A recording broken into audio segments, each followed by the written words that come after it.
Bismillahirrahmanirrahim. Assalamualaikum warahmatullahi wabarakatuh. Yang saya hormati Ibu Dwi Rizky Anandari Sulaiman, SPSI MSI, selaku dosen mata kuliah Psikologi Pendidikan, dan teman-teman sekalian yang saya cintai. Pertama-tama marilah kita panjatkan puji syukur kehadirat Allah Subhanahu wa taala karena memberikan kita nikmat kesehatan sehingga kita dapat mengikuti pembelajaran pada hari ini. Perkenalkan, nama saya Lutfia Nureli Syam selaku moderator yang akan memandu pemaparan materi kita pada hari ini. Pertama-tama saya akan mengenalkan anggota kelompok saya. Yang pertama ada Iren Karina Novrian, Tenriola, dan Andika Saputra. Nah, materi yang akan kita bawakan pada hari ini yaitu kajian pengaruh pembelajaran digital terhadap motivasi belajar siswa. Motivasi adalah sebuah kondisi yang mampu memberikan dorongan bagi manusia bereaksi dan memenuhi kebutuhannya. Motivasi juga dapat didefinisikan sebagai jalan seseorang menuju perilaku atau konstruk yang memicu seseorang untuk berkeinginan meniru perilaku dan sebaliknya, atau Cook dan Artino 2016. Motivasi didefinisikan sebagai proses untuk memulai, membimbing, dan mempertahankan perilaku yang mengarahkan individu untuk mengambil tindakan untuk mencapai tujuan atau untuk memenuhi kebutuhan atau harapan. Sampai saat ini, teori Houssaye tentang definisi motivasi diadopsi oleh para peneliti pendidikan.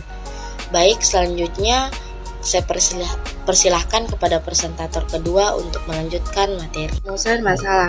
Penulis merumuskan rumusan masalah berkenaan dengan latar belakang di atas sebagai berikut. 1. Bagaimana perbandingan antara pengajaran tradisional dan pembelajaran digital, khususnya pembelajaran online. 2. Bagaimana pengaruh pembelajaran digital, khususnya pembelajaran online, terhadap motivasi belajar siswa.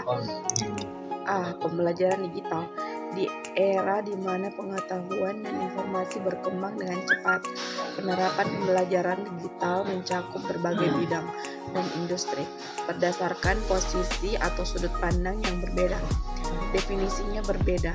Yang paling representatif adalah definisi yang dikemukakan oleh American Society of Training and Education (ASTD) yang mendefinisikan pembelajaran digital e-learning sebagai proses peserta didik menerapkan media digital untuk belajar.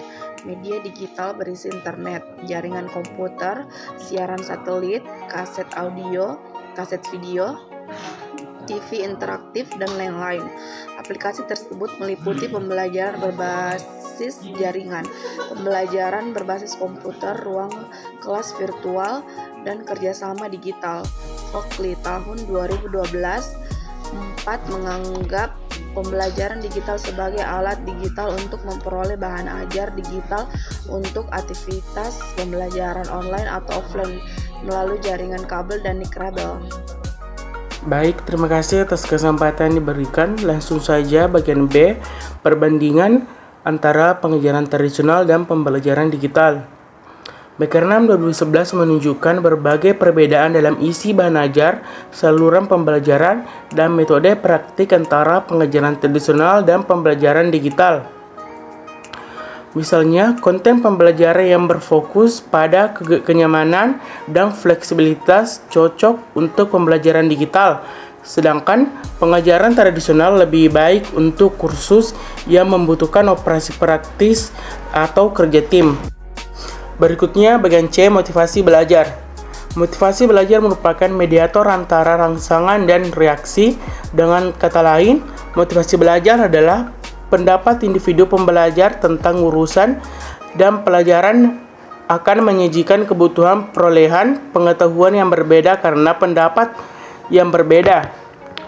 Karim 2012 menganggap motivasi belajar sebagai keyakinan yang melekat untuk memadu tujuan belajar individu, mendorong perilaku belajar untuk melakukan upaya terus-menerus, memperkuat sejarah kognisi, dan memperkuat dan meningkatkan hasil belajar.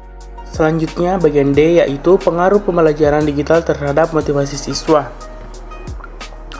Menurut Ibrahim dan Sudirman, motivasi belajar dapat diukur dari beberapa aspek, yaitu rasa ingin tahu, efikasi, sikap, kebutuhan, kompetensi, dan motivator eksternal. Konsep pembelajaran digital sudah cukup baik untuk memenuhi kebutuhan abad 21 serta penanganan dan pencegahan di masa pandemi. Namun, hampir lebih dari 1 tahun pembelajaran digital belum sepenuhnya meningkatkan keaktifan siswa dalam belajar. Hasil penelitian Robandi dan Mujiran menunjukkan bahwa rata-rata motivasi belajar siswa cenderung rendah. Pembelajaran digital, khususnya pembelajaran online, hanya dilakukan secara monoton dalam jarak jauh hingga mempengaruhi motivasi belajar siswa. Selanjutnya, kesimpulan yaitu integrasi pembelajaran digital dalam kurikulum pendidikan diterapkan sepenuhnya di masa pandemi. Salah satu tujuan utama yang paling terlihat dalam pelaksanaan pembelajaran digital adalah untuk menjaga kelangsungan pembelajaran di masa pembatasan sosial seperti yang telah berlangsung beberapa lama ini. Tantangan terbesar selama pelaksanaan pembelajaran digital, khususnya pembelajaran online, secara umum menyangkut pengetahuan, keterampilan, budaya, akademik, nilai-nilai, sikap, dan kesiapan infrastruktur pendukung pembelajaran online. Analisis beberapa penelitian sebelumnya menunjukkan bahwa hampir lebih dari 1 tahun pembelajaran online belum sepenuhnya meningkatkan keaktifan siswa dalam belajar. Baik, itulah tadi pemaparan materi dari kelompok kami. Kurang lebihnya mohon dimaafkan. Wabillahi taufiq wal hidayah. Wassalamualaikum warahmatullahi wabarakatuh.